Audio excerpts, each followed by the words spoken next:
Hey beautiful beings, my name is Maja. I'm a therapist, writer, spiritual teacher. This is daily reminder and it will be helpful for overthinkers. So, the problem is rarely the problem.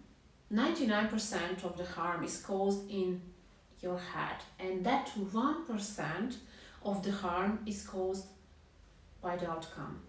Worrying about needing to do stuff, it's usually more exhausting than doing the stuff. So if you want to feed a problem, keep thinking about it.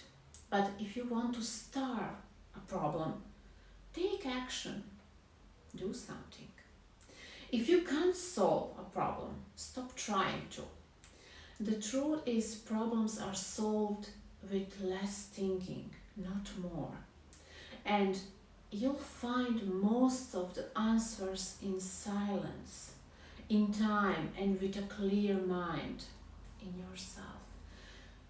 Fact check your own thoughts. Always fact check your own thoughts before accepting them. Your thoughts will tell you stories that aren't true. The power of now.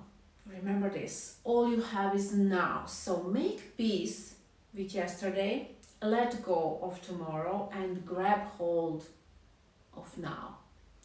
If you want to discover more, visit me in Rodelben or Mallorca in Healing Depths program. We will discover and unlock your story. See you tomorrow.